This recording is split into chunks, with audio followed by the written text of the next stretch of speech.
Hello friends, मैं Aamir sir classes के साथ, जैसा कि आप जानते हैं, हम लोग कंटिन्यू आपके साथ एंशिएंट हिस्ट्री की सीरीज को लेकर के चल रहे हैं। प्राचीन भारत का इतिहास के साथ आपके साथ चर्चा कर रहे हैं। और इसमें हम लोगों ने आपके साथ जो प्रीवियस लेक्चर में जो देखा वो आपके साथ पाषाण काल देखा, मतलब स्टोन एज देखा। स्टोन एज है, स्टोन एज के जो पार्ट है वो आपके 5 पार्ट में डिवाइड किया गया है, मतलब कि जो पाषाण काल है, जिसमें कि आपका पुरापाषाण काल, पुरा मध्य पाषाण काल और पूरा नवपाषाण काल, ऐसे करके 5 पार्ट में डिवाइड है। मतलब वो केवल कौन सा पार्ट है? प्राग ऐतिहासिक काल वाला। फिर मैं बात करता हूँ कि हमने मध्यकाल देखा, मतलब मीजोलिथिक पीरियड को देखा था। फिर इसके बाद हम जो आज जो देखने वाले हैं वो हम नवपाषाण काल, मतलब न्यूलिथिक पीरियड को देखेंगे। इसके बाद चारकोलिथिक पीरियड, मतलब कि ब्रॉन्ज एज या फिर उसी को ताम्रपाषाण काल कहते हैं। और इसके बाद आ गया आपका आयरन एज। तो मैं फिर से एक बार रिकॉल करवा दूँ आपको चीज़ों को। अगर मैं बात करूँ कि जब हम पढ़ते हैं तो हम स्टोन एज से स्टार्ट करते हैं कोई चीज़, जो एंशिएंट हिस्ट्री है, तो स्टोन एज मतलब कि पाषाण काल आएगा। क्या आएगा आपका? पाषाण काल या स्टोन पीरियड। तो स्टोन पीरियड की बात करेंगे, और जिसमें जो स्पेशली जो चीज़ें जाएंगी वो आपकी स्पेशली, जैसे इसमें बात करूं तो इसको 5 पार्ट में डिवाइड करके पढ़ेंगे हम। जैसे कि हम पढ़ें तो पहले पार्ट में जो हम पढ़ेंगे, पहले पार्ट में आपका पढ़ेंगे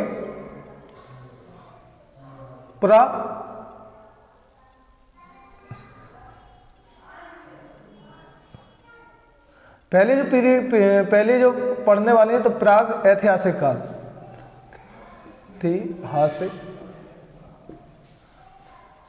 प्राग ऐतिहासिक काल मतलब प्री हिस्ट्री। सेकंड में हमारा जाएगा मध्यपाषाण काल या पुरापाषाण काल बोलते हैं ऊपर वाले को, इसी को पुरापाषाण काल, पुरापाषाण, तो ये आएगा। फिर मध्यपाषाण,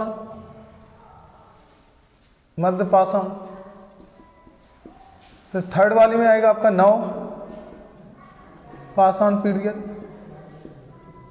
फिर चौथा आपका आएगा, जिसमें चौथा आपका आ जाएगा ताम्रपाषाण काल, और फिफ्थ आएगा आपका, जो 5वां है आपका, आ जाएगा लोह युग या आयरन एज। इसको क्या कहते हैं? Iron age. क्या बोलते हैं? Iron age. तो यहाँ ये देखिए चीज़ों को मैंने पहले भी आपको रिकॉल कराया है प्रीवियस ईयर लेक्चर में, तो यहाँ पे फिर से रिकॉल करा रहा हूँ कि स्टोन एज को 5 पार्ट में डिवाइड किया गया है। क्वेश्चन ये भी बन सकता है कि पाषाण काल को कितने भाग में बांटा गया है, इनके भागों को बताइए, तो थोड़ा सा ये चीज़ याद रखना। प्रागैतिहासिक काल या पुरापाषाण काल, मध्यपाषाण काल, नवपाषाण काल, ये 3 पार्ट इसके बांटे गए हैं, जिसमें पूरा का पूरा हम जो पढ़ते हैं जो पत्थरों से संबंधित, इसमें जितनी भी ये चीज़ें पढ़ेंगे 1, 2, 3, इन तीनों में हम स्टोन पूरा पढ़ेंगे। स्टोन में जैसे आपका आएगा, स्टोन से जैसे बर्तन,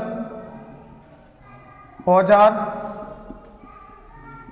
और जो उपयोगी जो भी वस्तु रही हो, इस समय ज़्यादातर हम इसमें जो पढ़ते हैं वो औजार वगैरह पढ़ते हैं, औजार के वगैरह पढ़ते हैं। बर्तन तो इसमें नहीं पढ़ेंगे, सॉरी, औजार हैं। हाँ, और आपके आ जाएंगे हथियार, मतलब वेपन्स। हाँ, वही हथियार है, औजार एक ही चीज़ है, तो एक चीज़ हो जाएगी। हाँ, और क्या पढ़ सकते हैं? आभूषण, मोस्ट इंपोर्टेंट है आभूषण, जो पत्थरों के आभूषण हैं, तो इसमें हम पढ़ेंगे ये चीज़। तो इसमें औजार या आभूषण की हम चर्चा करते हैं। बात करता हूँ मैं ताम्रपाषाण काल। तो ताम्रपाषाण काल में इस पीरियड में देखो सोना और चांदी तो मिलेगा, जो सोना और चांदी के आभूषण तो मिलेंगे, सोना चांदी के क्या मिलेंगे? आभूषण। तो इनकी तो हम बात करेंगे ही करेंगे, ठीक है। और इसमें एक चीज़ और जो इम्पोर्टेंट है वो मिलती है आपकी तांबा, जो धातु है, कॉपर। तो इसमें बात कर रहा हूँ मैं कॉपर की। तो इसमें कॉपर के बारे में, इसलिए इसको बोलते हैं इंग्लिश में, इसको कहते हैं ब्रॉन्ज एज। क्या बोलते हैं? Bronze age. तो इसको ब्रॉन्ज एज पीरियड कहते हैं। बात करता हूँ मैं लोह युग की, आयरन एज। तो आयरन एज का जो कॉन्सेप्ट है यहाँ पे क्या हो गया था, मतलब कि आयरन की उत्पत्ति या आयरन की खोज, लोहा की खोज हो गई थी। क्या हो गया था? लोहा की खोज कर ली गई थी। तो इसके वजह से क्या होगा, इसमें कृषि में बढ़ोतरी होगी, कृषि में बढ़ोतरी हुई। क्या हो गई? कृषि में बढ़ोतरी हुई। और क्या होगा? कृषि का प्रोडक्शन बढ़ा। इसके साथ साथ युद्ध, आक्रमण, ये सारी चीज़ें देखने को ज़्यादा मिली, क्योंकि जब ज़्यादा लोहा मजबूत हाथ में चीज़ आ जाएगी कोई, इससे पहले जितने भी युद्ध होते थे तो वो पत्थरों को फेंक करके, लाठी या डंडों से इस प्रकार से किए जाते थे। लेकिन यहाँ पे क्या होता है कॉन्सेप्ट कि जब इनके हाथ में औजार, मतलब कि कह सकते लोहे के, जो एक मजबूत हो, जिसमें धार लगाने ने और इम्पोर्टेंट रोल प्ले किया, क्योंकि जब लोहे की तलवारें बनाई गई, भाले बनाए गए और तीर कमान जो बनाए गए, धनुष और बाण बनाए गए, उनने बहुत ज़्यादा इसमें इम्पोर्टेंट रोल प्ले किया और इन्हीं चीज़ों की वजह से इसमें बढ़ोतरी हुई। कृषि में बढ़ोतरी क्यों हुई? क्योंकि यहाँ पे जो हल जो बनाए जाते थे, वो हल जो बनाए जाते थे वो पहले जो बनाए जाते थे या तो पत्थर के या लकड़ी के या फिर तांबे के, लेकिन यहाँ पे क्या हुआ, लोहे के हल जो बनाए गए, लोहे या लोहा का हल का उपयोग हुआ। ठीक है, तो इन चीज़ों में इंपॉर्टेंट रोल प्ले किया। ऐसे युद्ध में यहाँ पे चीज़ें आ गई और यहाँ पे इंपॉर्टेंट रहेगा जो घोड़े जो रहते थे, यहाँ पे घोड़े की नालें, पैरों में जो नालें का उपयोग। और मैं बात करूँ और इम्पोर्टेंट चीज़ इस पीरियड में, इसके साथ साथ जो घोड़े पे जो बैठने का जो रहता है ना, सवार जो रहता है, घोड़े जो सवार जो होता है, घुड़सवार जो हॉर्स राइडिंग करता है, और जो बैठने का होता है उसका हॉर्स राइडिंग सीट बोल लो या सीट बोल लो, उसको बैठक बोल लो। तो घोड़े की जो बैठक थी तो पहले लकड़ी की बनाई जाती थी, मतलब सवार की, जो घुड़सवार है, हॉर्स राइडर है, तो किसकी थी? लकड़ी की थी। तो वो रास्ते जैसे वो स्पीड जब दौड़ता है हॉर्स घोड़ा तो वो टूट भी जाया करती थी, तो इसलिए उतनी ज़्यादा स्पीड नहीं पकड़ पाते थे। लेकिन जब ये लोहे की बनाएगी तो इसकी मजबूत पकड़ रही, ये भी इसने इम्पोर्टेंट रोल प्ले किया।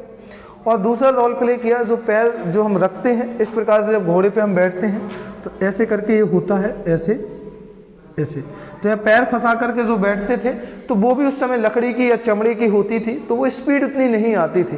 तो इन दो चीज़ों ने, जैसे कि बैठने की जगह जो थी उस पर, और दूसरा ये जो पैर जहाँ पे हम फंसा के रखते हैं, तो इन दो चीज़ों ने बहुत ज़्यादा रोल प्ले किया। तो ये दोनों चीज़ें रखना, तो लोहे युग में ये चीज़ हम पढ़ेंगे। इससे पहले आप लोग ये पढ़ चुके हो, कौन कौन चीज़ों की हम चर्चा कर चुके हैं आपके साथ। प्रागैतिहासिक काल को पढ़ा, मध्य पाषाण काल को पढ़ा, आज पाषाण काल का मतलब जो थर्ड वाली हेडिंग है वो नव पाषाण काल। तो आज हम आपके साथ चर्चा करने वाले हैं नव पाषाण काल की। तो आज हम आपके साथ जो यहाँ पे बात करेंगे वो न्यूलिथिक पीरियड की बात करेंगे और किसकी? नव पाषाण काल पीरियड की बात करेंगे। ये आपके जितने भी एग्ज़ाम्स हैं, चाहे यूपीएससी हो, पीएससी हो, जितने भी और स्टेट सिविल सर्विस, चाहे एमपीपीएससी, यूपीपीसीएस या सीजीपीएससी हो या जेपीएससी हो, जितने भी बीपीएससी वगैरह, ऑल इंडिया के जितने भी स्टेट सिविल सर्विस के एग्ज़ाम हैं और यूपीएससी के जितने भी एग्ज़ाम हैं और जितने भी वनडे एग्ज़ाम हैं, उन सारे एग्ज़ामों के लिए ये सीरीज़ बहुत ज़्यादा इंपॉर्टेंट रहेगी। लेकिन खास करके मैं बता दूं, इस सीरीज़ आपके लिए जो पीएससी है और यूपीएससी, उन एग्ज़ामों में बहुत ज़्यादा फ़ायदेमंद साबित होगी। बात मैं करता हूं आपकी, हम बात कर रहे हैं आपके साथ यहाँ पे न्यूलिथिक पीरियड की, नव पाषाण काल की। तो अब मैं सबसे पहले इसमें जो आपके साथ यहाँ पे जो चर्चा करने जा रहा हूँ, जिसकी बात करने जा रहा हूँ, तो सबसे पहले मैं हर बार बोला कि इस पीरियड को हम 4 पार्ट में पढ़ रहे थे। तो पहले पार्ट में हम इसका देखेंगे टाइम, समय की बात करूँगा, समय देखें, क्या देखेंगे?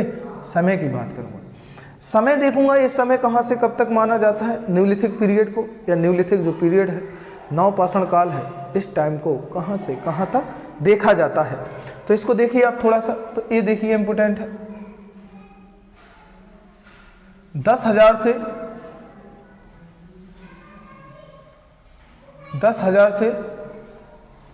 4,000 तक, 4,000 ईसा पूर्व आएगा, मतलब कि बीसी। तो 10,000 से 4,000 बीसी के बीच में या पहले वाला पीरियड जो रहता है, तो समय इसका ये हो जाएगा न्यूलिथिक पीरियड का।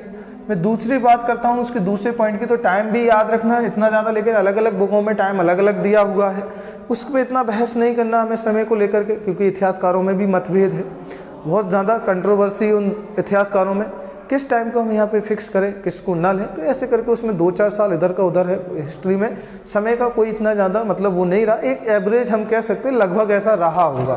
तो ज़्यादातर हम जो डाटा यहाँ डिस्कस करते हैं हम आपके साथ, वो हम डिस्कस करते हैं केवल एवरेज में, तो लगभग इतना टाइम यहाँ पर माना जाता है। बात करता हूँ मैं इनके लक्षण की, यहाँ पर लक्षण दूसरी हेडिंग है लक्षण। लक्षण मतलब रहता है किस प्रकार की एक्टिविटीज़ रही हैं, क्या रहा। तो जब न्यूलिथिक पीरियड में रहे तो यहाँ पे देखो शिकार तो अभी भी कर रहे हैं, शिकार करना, तो शिकार तो अभी भी कर रहे हैं, बस अंतर क्या आएगा शिकार करने में कि इन लोगों ने अभी क्या कृषि करना सीख लिया, कृषि करने लगे। और इम्पोर्टेंट क्या है, कृषि करने लगे कि शिकार करना, कृषि करने लगे। और इम्पोर्टेंट चीज़ें क्या आएगी, और देखिए यहाँ पे पशुपालन अच्छी तरह से होने लगा। पशुपालन से क्या रहेगा, ये लोग क्या दूध, घी,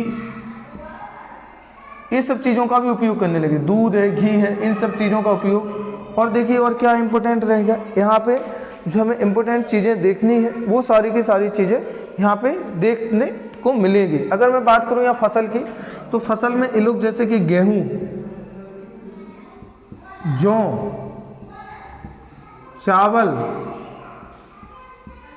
गेहूं, जौ, चावल और मक्का, तो इन चीज़ों के हमें क्या साक्ष्य प्राप्त होते हैं, क्या प्राप्त होते हैं, इन फसलों के जो जी रही हैं इनके क्या फसलों के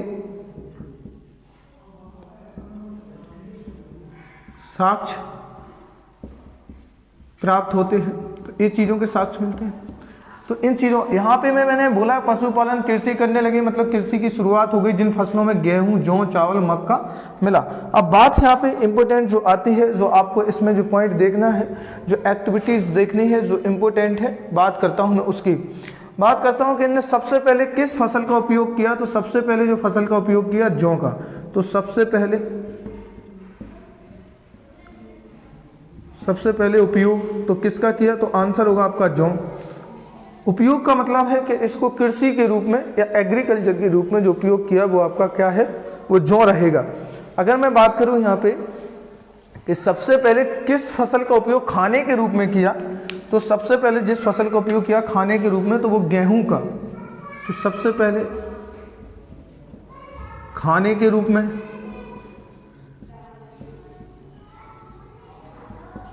जो फसल का यूज किया वो आपका किसका क्या, वो आपका गेहूं का किया। तो ये भी सारे के सारे पॉइंट याद रखना, ये भी इम्पोर्टेंट रहेंगे। बात मैं करता हूं यहाँ पे और इम्पोर्टेंट और अगले पॉइंट की बात करता हूं यहाँ पे, पहिए का आविष्कार हो गया। पहिए का आविष्कार,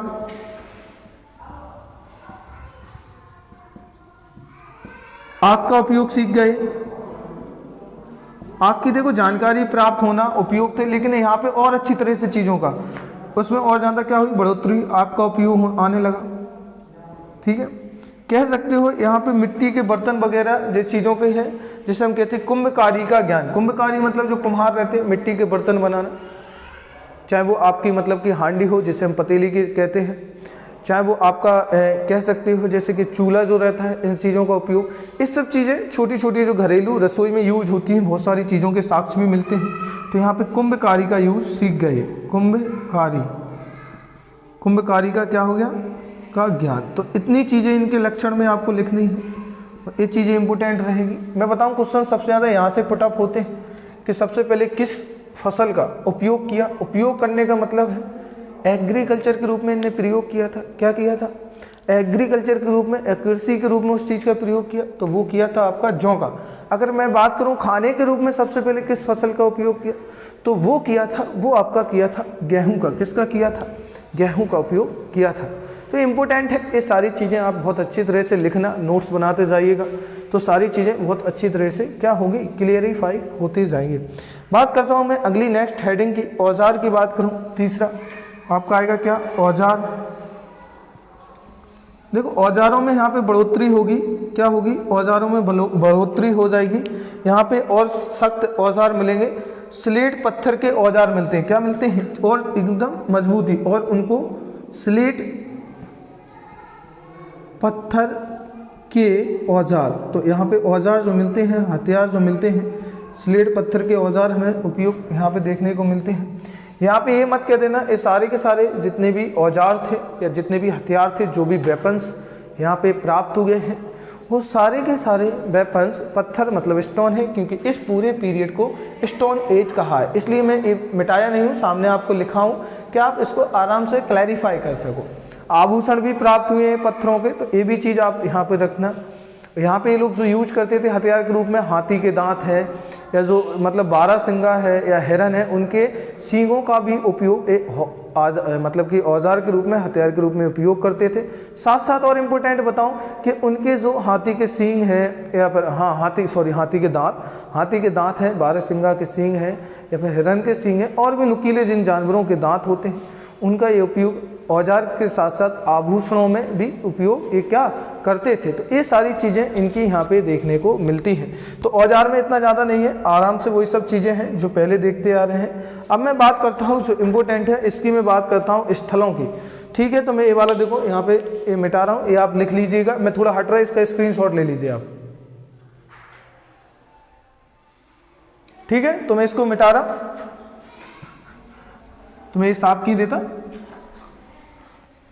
देखो हम बात कर चुके हैं आपके साथ, मैं स्टार्टिंग से ही हम लोग ये चर्चा करते आ रहे हैं, स्टार्टिंग से हम पढ़ते आ रहे हैं कि हम जो कंटिन्यू कि पहला दूसरा तीन पॉइंट पढ़ चुके हैं। चौथा पॉइंट आपका आएगा, देखो मेंस में भी अगर आप लिखोगे वो कहेगा नवपाषाण काल या न्यूलिथिक पीरियड को डिस्क्राइब कीजिए। आराम से आप क्या कर सकते हो, इनको डिस्क्राइब कर सकते हो, ये चीज़ें क्या है लिख सकते हो, कोई हेडेक नहीं है। आप ऐसे करके समय बता दो, उनके लक्षण बता दो, इंपॉर्टेंस क्या क्या रही और उसमें बता सकते औजारों का प्रकार कैसा रहा। अब चौथा जो आपका ज़्यादा इम्पोर्टेंट है वो है आपका क्या, वो आता है आपका स्थल, मतलब कि स्थल मतलब जगह, किस जगह पे। तो अब मैं बात करता हूँ स्थल की, किस जगह पे ये बातें मिलती हैं। तो सबसे पहले मैं बात करता हूँ स्थल में, और वो बात करता हूँ आपकी मेहरगढ़ की। तो पहली जो जगह की मैं बात करने जा रहा हूँ वो आपकी बात कर रहा हूँ मेहरगढ़। तो देखो ये जगह भी पूछता है कि एक वर्तमान में कहाँ पे है, तो इसकी भी बात करूँगा। मेहरगढ़ में ऐसा क्या इंपॉर्टेंट है, क्या चीज़ें इंपॉर्टेंट रही हैं, तो वो भी हम देखेंगे। तो मेहरगढ़ जो आपका आता है ये बलूचिस्तान पाकिस्तान में कहाँ है, तो ये बलूचिस्तान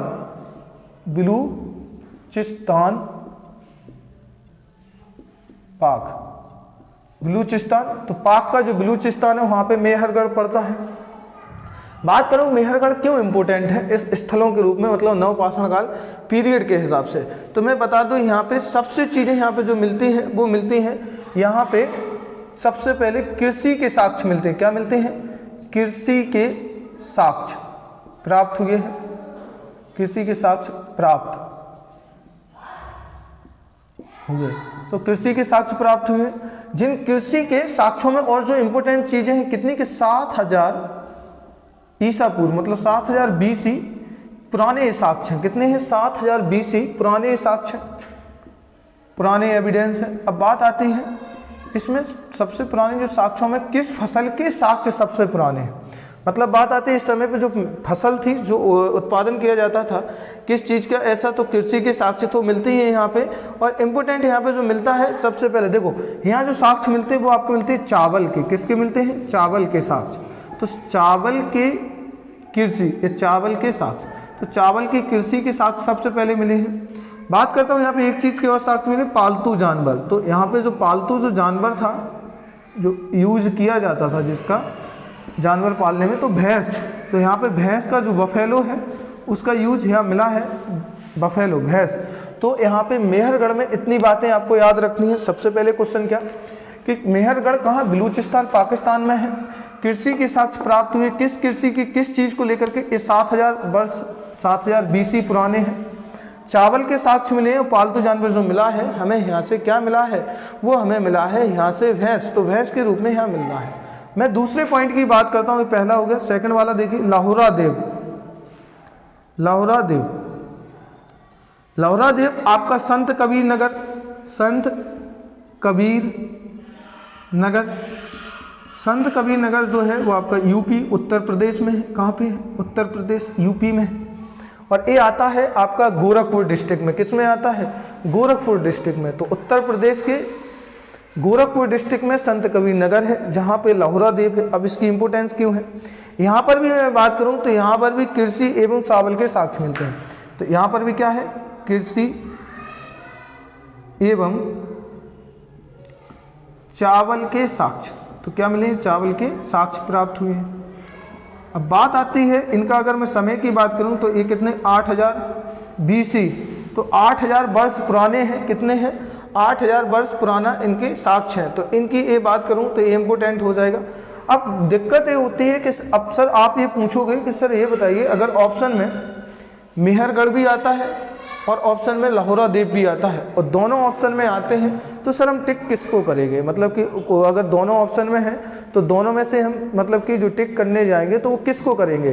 तो यहाँ पे मैं आपको बता दूं तो ये जो चीज़ है वो आपके लिए बहुत इंपॉर्टेंट है और जो आपको ध्यान से सुननी है। मेहरगढ़ है ये सबसे प्राचीनतम साक्ष्य, क्या है, जो मेहरगढ़ में जो साक्ष्य मिले हैं ये सबसे प्राचीनतम, मतलब सबसे प्राचीनतम, प्राचीनतम का मतलब है प्राचीनतम साक्ष्य, प्राचीनतम का मतलब है कि सबसे पहले जो खोज की गई थी वो मेहरगढ़ की गई है। मेहरगढ़ के बाद फिर लाहुरा देव में की गई। वो ठीक है कि ये टाइम पुराना है। अगर मैं बात करूं वो पूछेगा कि सबसे पहले किस जगह पे हमने रिसर्च जो की वहाँ पे साक्ष्य सबसे पहले मिले, तो वो मिले हैं आपके मेहरगढ़ में। और वो कहेंगे समय के हिसाब से सबसे पुराने साक्ष्य कहाँ मिले हैं? अब देखो 1000 BC का अंतर है, मतलब 1000 ज़्यादा है, तो फिर आपका आंसर हो जाएगा लाहौरा देव में। ठीक है, तो ये आंसर आप दोनों देना, तो यहाँ पे में मिल जाएगा। तो ये भी चीज़ है। दिक्कत बस ये है, ये आपका है नए खोजों के अनुसार, ये पुरानी खोजों के अनुसार है, ये आपका है नए खोजों के अनुसार। तो नई खोजों के अनुसार ये चीज़ प्राप्त हुई है। किसके अनुसार? नई खोजों के अनुसार। अब बात करता हूँ मैं तीसरी जगह की, जो मोस्ट इंपोर्टेंट है, सभी जगह इंपोर्टेंट है, कोल्डी हवा। कोल्डी हवा, कोल्डी हवा जो है वो आपकी कहाँ पे है? इलाहाबाद में। इलाहाबाद, इलाहाबाद कहाँ है? यूपी, उत्तर प्रदेश। तो भारत के जो अभी, अब देखो ये भी चीज़ों की मैं थोड़ी चर्चा करूंगा, कोल्डी हवा की क्या इंपोर्टेंस रहेगी। तो यहाँ पर भी क्या मिले हैं? चावल के साक्ष्य मिले। देखो यहाँ पर भी क्या मिले हैं? चावल के साक्ष्य मिले हैं। कृषि के और चावल के क्या मिले हैं? साक्ष्य मिले। अब क्या है इसका समय की बात करूं तो 6500 BC क्या है? 6500 BC है। क्या है? 6500 BC। तो ये इंपॉर्टेंट है, आप थोड़ा सा यहाँ ध्यान दीजिएगा, मैं आपके लिए बता दूं यहाँ पे। अब आपके सर के अगर ऑप्शन में सब आ जाए तो ऑप्शन के हिसाब से हम क्या आंसर देंगे? ऑप्शन के हिसाब से हम क्या आंसर देंगे? कोयली हवा में भी चावल के साक्ष्य मिलते हैं, लाहौरा देव में भी चावल के साक्ष्य मिलते हैं, और चावल और कृषि के साक्ष्य आपके यहाँ पे मिलते हैं। अगर क्वेश्चन करता है कि भारत के बाहर, क्योंकि आप देखो पाकिस्तान में, भारत के बाहर न्यूलिथिक पीरियड में कहाँ पे सबसे पुराने चावल के कृषि के साक्ष्य मिलते हैं, उस समय भारत का ही हिस्सा आता था। जैसे आज 1947 के बाद ही बोलेंगे ना हम इसको, क्योंकि जो पाकिस्तान अलग हुआ 1947 में, तो इस घटना को आप बोलोगे कि भारत के बाहर जो कंडीशन है वो आपकी बलूचिस्तान, पाकिस्तान, मेहरगढ़ आंसर टिक करोगे। सबसे प्राचीनतम जो कृषि के साक्ष्य मिलते हैं। अब यहाँ पे जो दूसरी बात आपको बताना है, जो आपको दूसरा पॉइंट बोलना है, कि अगर मैं बात करूं कि नई खोजों के अनुसार कृषि के साक्ष्य कहाँ पे मिले, तो आपका आंसर हो जाएगा लाहौरा देव। अगर मैं बात बोलूं कि कोल्डी हवा चीज करे तो कोल्डी हवा में भी चावल के साक्ष्य मिले हैं, तो फिर आपका आंसर कोल्डी हवा होगा। अब लेकिन अब आप कंफ्यूज हो, मैं थोड़ा सा क्वेश्चन एक आपको प्रैक्टिस में दे दूं। अगर वो बोले, जैसे मैं बता दूं कि यहाँ पे उसने ऑप्शन में दिया, क्वेश्चन आपको उसने दे दिया, मैं बता यहाँ पे कि क्रम से लगाइए, मेहरगढ़, कोल्डी हवा और आपका लाहौरा देव, तो वो कहेगा इनको क्रम से लगाइए। क्रम से किस प्रकार लगाओगे कि सबसे पहले कौन, सबसे पहले कौन, फिर सबसे पहले कौन। तो देखिए यहाँ पे, तो मेहरगढ़ आपका फर्स्ट पे आएगा, कोल्डी हवा सेकंड पे आएगा और लाहौरा देव थर्ड पे आएगा। अब क्या होगा सर, कौन सा ऐसा? अब वो कहे सबसे प्राचीनतम साक्ष्य कौन से हैं, तो आपका आंसर होगा मेहरगढ़, सबसे प्राचीनतम, मतलब सबसे पहले खोज मेहरगढ़ की गई। अगर मैं बात करूं, ये तो हो गई आपकी पाकिस्तान में, पाक में है, ये कहाँ पे? पाक में है। अगर मैं बात करूं इंडिया की, तो इंडिया में जो सबसे पहले जो चावल के साक्ष्य मिलते हैं वो कोल्डी हवा कहाँ पे? इलाहाबाद में। तो कोल्डी हवा, इलाहाबाद के कोल्डी हवा में चावल के सबसे पहले साक्ष्य मिलते हैं। ठीक है, अब खोज सबसे पहले हुई। अब बात कहूँ कि अभी जस्ट जो खोज हुई ये लेटेस्ट है, लाहौरा देव क्या है? ये लेटेस्ट है, ये लेटेस्ट है। तो ये लेटेस्ट है मतलब नई खोजों के अनुसार, नए खोजों के अनुसार, खोजों के अनुसार, तो नए खोजों के अनुसार, तो नई खोजों के अनुसार यहाँ पे जो चीज़ें देखी जाएगी, तो नई खोजों के अनुसार लाहौरा देव में ही ये चीज़ों के साक्ष्य प्राप्त हुए हैं। क्लियर है? आपको क्लियर हो गया होगा, मैं ऐसी आशा करता हूँ, क्योंकि आपको जो डाउट है, स्टूडेंट को सबसे ज़्यादा डाउट यही होता है। पीएससी जैसे एग्जाम्स और यूपी जैसे एग्जाम्स आपको यही मात दे देंगे कि सबसे प्राचीनतम, सबसे नया या फिर उससे पहले। तो सबसे पहले जो खोज हुई तो वो हुई थी आपकी कहाँ पे? पाकिस्तान, मतलब मेहरगढ़ में।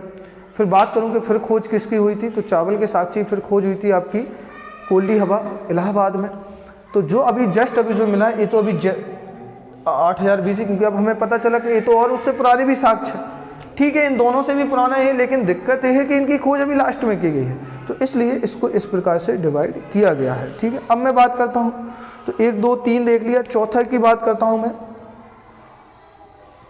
चिराद एक जगह है, चिराद क्या है जगह? चिराद, चिराद। तो जो चिराद जो जगह है ये आपका कहाँ है? बिहार में है।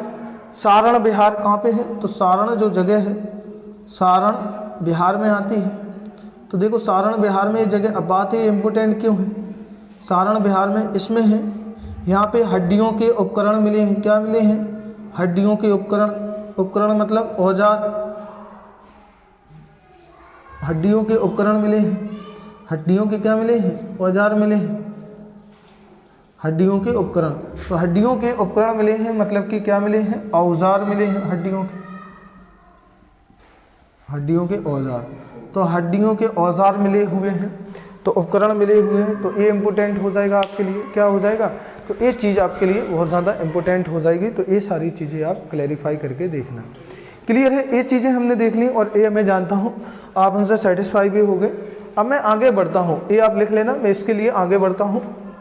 ठीक है, अब देखिए, अब हमने आपके साथ यहाँ बात कर ली है, जो इम्पोर्टेंट चीज़ें थी, उनकी हम आपके साथ क्या चर्चा कर चुके हैं।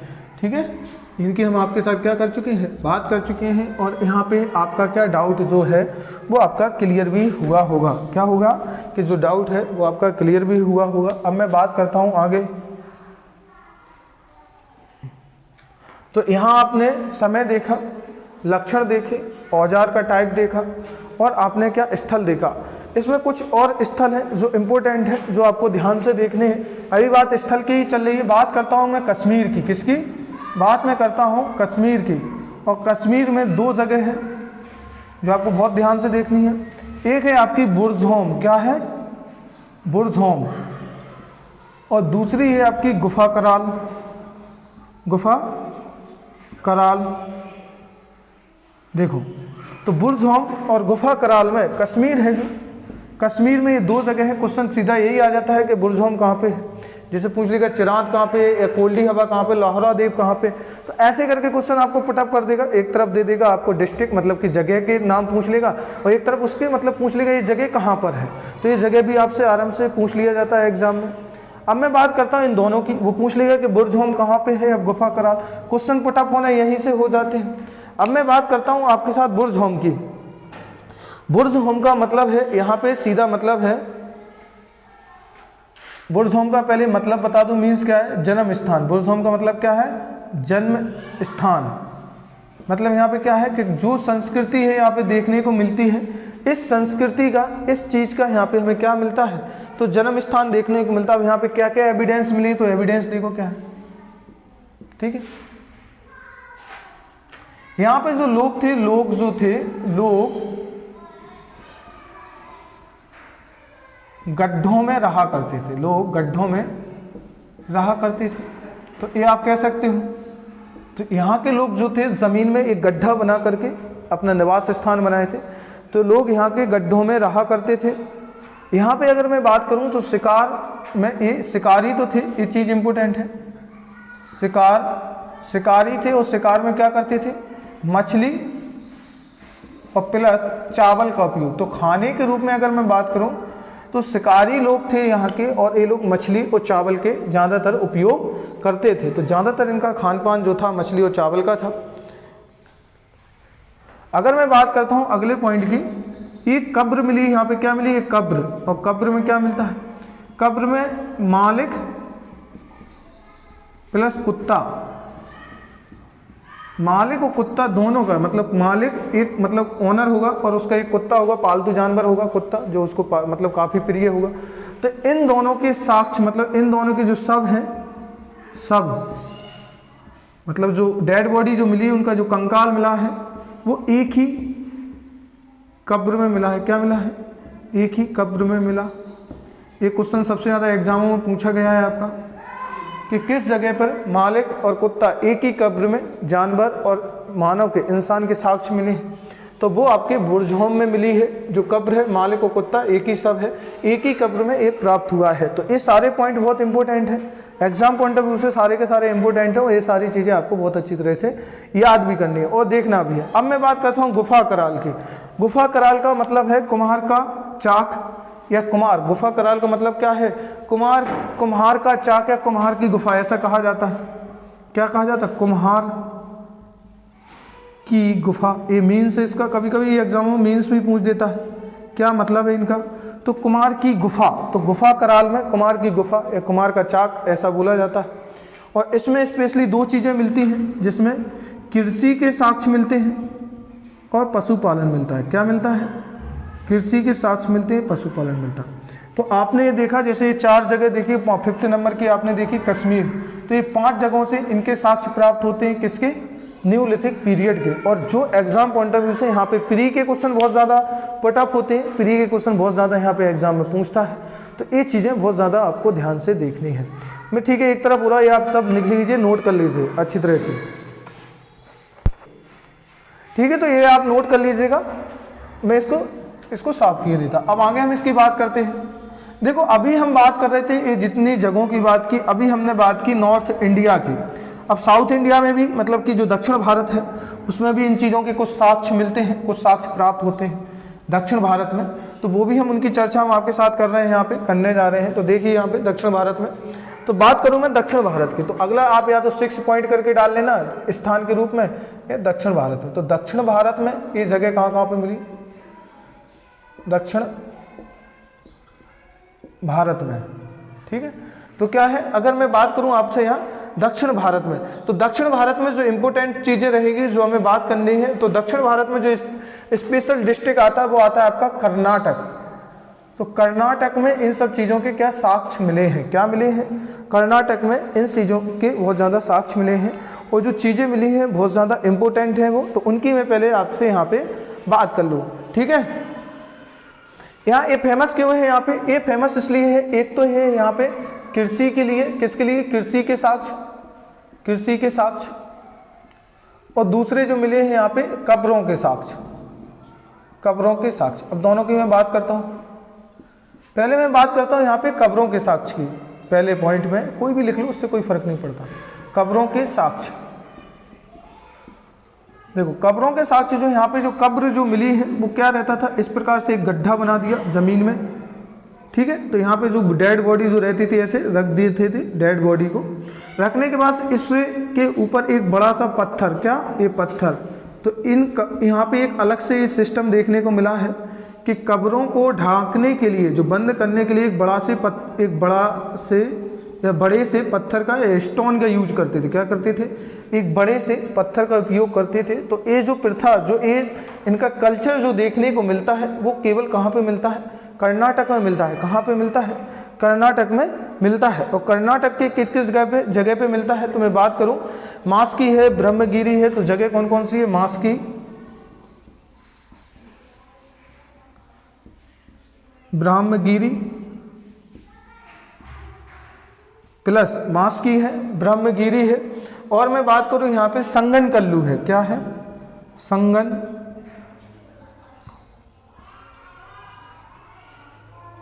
कल्लू। तो इतनी जगहों पे ये चीज मिली। अब मैं बात करता हूँ कृषि के साक्ष्य की। हाँ, और यहाँ पे एक और कह सकते कुछ चीजें और मिली हैं, जैसे इंपोर्टेंट क्या रहेगा यहाँ पे जो चीजें मिली हैं। बात मैं करूँ स्पेशल संगन कल्लू की, जो संगन कल्लू है इसकी मैं स्पेशली बात करूँ। संगन कल्लू, तो संगन कल्लू में 2 चीजें मिलती हैं जो स्पेशली क्वेश्चन पूछा जाता है। पहला तो क्वेश्चन है कि संगन कल्लू कहाँ पे आता है, तो संगन कल्लू दक्षिण भारत का हिस्सा है। फिर क्वेश्चन ये कि संगन कल्लू किस स्टेट का पार्ट है, तो वो आपका संगन कल्लू कर्नाटक, जो दक्षिण भारत का एक राज्य है, कर्नाटक का पार्ट है। वही कर्नाटक है जहाँ पे शेरे टीपू सुल्तान और शेरे हैदर अली, मतलब हैदर अली और टीपू सुल्तान का शासन था, ये वही कर्नाटक है। उसी वहीं पे ये संगन कल्लू है। बात करूँ यहाँ पे क्या मिले हैं, तो यहाँ पे जो मिलते हैं, देखो पशुपालन के साक्ष्य मिलते हैं। संगन कल्लू क्या मिलता है? कब्रों के साक्षात, कब्रों के साक्ष्य तो मिले हैं, जो पत्थर से कब्र होती थी, ये कब्र है, बड़े पत्थर से ढक दिया जाता था, बड़े पत्थर से, ठीक है। तो ये चीज़ याद रखना कि पत्थर से ढकने का काम कहाँ की कब्रों में किया जाता था, तो वो कब्र संगन कल्लू या मास्की ब्रह्मगिरी में किए। तो पशुपालन के साक्ष्य मिलते हैं, ये हो जाएगा आपका। बात करूं मैं अगर यहाँ पे, तो यहाँ पे एक और राख के ढेर मिले हुए। क्या मिले हैं? राख के ढेर। तो ये पहली जगह जहाँ पे राख के ढेर का साक्ष्य मिलता है तो वो संगन कल्लू से मिलता है। बात करता हूँ मैं दूसरे पॉइंट कृषि के साक्ष्य की। कृषि की, कृषि में क्या क्या मिला है, इंपोर्टेंट है। बात मैं करूं कि अगर कृषि की, तो कृषि में किस किस चीज़ के साक्ष्य मिलते हैं, तो यहाँ पे रागी और धान के साक्ष्य मिलते हैं। किसके? रागी और धान। तो रागी और धान के साक्ष्य यहाँ से प्राप्त हुए हैं। तो रागी और धान, तो धान के साक्ष्य मिले हैं और रागी के साक्ष्य मिले। तो ये चीज़ें यहाँ पे तथा बहुत ज़्यादा इम्पोर्टेंट रही है, ठीक है। अब मैं थोड़ी और बात करूँ, यहाँ पे जो चीज़ें थी, ये देखो कर्नाटक देख लिए, कुछ राज्य और भी हैं, जैसे कि आंध्र प्रदेश भी है, तमिलनाडु है, यहाँ पर भी साक्ष्य प्राप्त हुए हैं। तो उतना ज़्यादा इंपॉर्टेंट नहीं है एग्जाम पॉइंट ऑफ व्यू से, वो तो कहीं ना कहीं साक्ष्य तो मिलेंगे एक ही टाइम के। लेकिन यहाँ पे जो मुझे आपको चीज़ें बतानी थी, जो आपको दिखाना था एक नज़रिया, कि पहले हम स्थलों की बात कर रहे हैं, सबसे ज़्यादा क्वेश्चन यहीं से पुटअप होते हैं कि गुफा कराल क्या मिला है, गुफा कराल का मीन्स क्या है, बुरझोम में क्या क्या है, क्या क्या चीज़ मिली है, लोग गड्ढों में रहा करते थे, पत्थर की कब्रें कहाँ पे मिली हैं, कि बड़ी सी कब्र मतलब कब्र बना दी गई और उसे पत्थर से ढक दिया जाता था। तो इन सारी चीज़ों के जो साक्ष्य प्राप्त हुए हैं तो वो आपके संगनकल्लू से प्राप्त हुए हैं। अगर कृषि की बात करूं तो जिसमें कृषि में आपका रागी और धान की खेती की जाती थी, तो ये भी आपका इम्पोर्टेंट रहेगा, तो ये भी चीज़ है। बात करूं यहाँ पे हल्का सा अगर आप लिखना चाहो तो अगले पॉइंट में लिखना कि नवपाषाणकालीन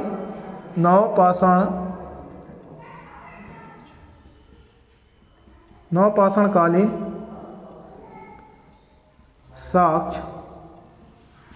तो जो नवपाषाणकालीन साक्ष्य है वो आपके कहाँ पे प्राप्त हुए? आंध्र प्रदेश में भी मिले हैं। कहाँ मिले हैं? आंध्र प्रदेश। और कहाँ पे मिले हैं? आपके तमिलनाडु में भी मिले हैं। जैसे कभी राज्य आ जाए कि किन किन राज्यों में मिले हैं, तमिलनाडु में भी मिले, तो ये भी चीज़ इम्पोर्टेंट रहेगी आपके लिए। क्या रहेगी? ये भी चीज़ इम्पोर्टेंट रहेगी। मैं थोड़ा सा रिकॉल करा दूं आपकी पिछली थोड़ी सी चीज़ें। आपको याद होगा मैंने स्टार्टिंग का जब प्रागैतिहासिक काल का पीरियड मतलब लेक्चर लिया था, तो उसमें मैंने आपके साथ एक डिस्कस किया था, जो मध्य प्रदेश का भीमबेटका है। क्या है? मध्य प्रदेश का भीमबेटका है, जो अब्दुल्लागंज में पड़ता है। भीमबेटका की जो गुफाएं हैं, यहाँ पे तीनों समय के चित्रकारी मिलती है। क्या मिलती है? जो बॉल पेंटिंग है या भित्ति चित्र है वो तीनों समय के मिलते हैं, जिसमें कि आपके आ जाएंगे पुरापाषाण काल, मध्यपाषाण काल, पुरापाषाण काल, मध्यपाषाण काल और आपका नवपाषाण काल। तो ये भी आपका हो जाएगा कि मध्य प्रदेश में इसमें इंक्लूड है, तो मध्य प्रदेश में भी आ जाएगा।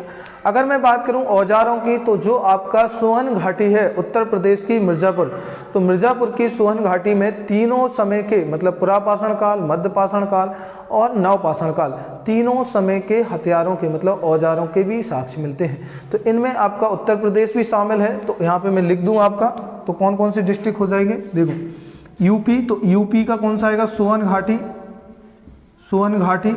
यूपी का कौन सा डिस्ट्रिक्ट है? मिर्ज़ापुर। तो ये भी आ जाएगा। इसमें मैंने बताया क्या मिला है, तो तीनों समय का यहाँ पे क्या मिले? औजार मतलब हथियार। तो औजारों के साक्ष्य मिलते हैं, मतलब जिसमें नवपाषाण काल भी शामिल है। अगर मैं बात करूँ एमपी की, तो मध्य प्रदेश में कहाँ पे? भीमबेटका। कहाँ पे है? भीमबेटका। तो भीमबेटका में क्या मिला है? भीमबेटका में क्या मिलती है? चित्रकारी। चित्रकारी किस चीज़ की? तो जो चित्रकारी मिलती है वो चित्रकारी आपकी किस चीज़ की है? वो चित्रकारी है आपकी भित्ति चित्रों की। भित्ति चित्र मतलब बॉल पेंटिंग। क्या? भित्ति चित्र मतलब कि बॉल पेंटिंग वो जो दीवारों पर की जाती है, इन तीनों समय के सब मिलता है। तो ये रहा आपका, मैंने यहाँ पे जो आपके साथ डिस्कस किया, और ये आपका लेक्चर कंप्लीट है। यहाँ पे हमने आप लोगों के साथ में पहले ही बोला था पुरापाषाण काल, मध्यपाषाण काल, और ये आपका आज न्यूलिथिक पीरियड मतलब कि न्यूलिथिक पीरियड नवपाषाण काल कंप्लीट है। इसके बाद हम आपके साथ जो डिस्कस करेंगे नेक्स्ट टॉपिक में जो बात करेंगे, वो हम आपके साथ ब्रॉन्ज एज की बात करेंगे, मतलब कि ताम्रपाषाण काल की बात करेंगे। यहाँ तक अभी जो पूरा पढ़ रहे थे वो पत्थरों से पढ़ रहे थे, पत्थरों के औजार और पत्थरों के आभूषणों की चर्चा कर रहे थे।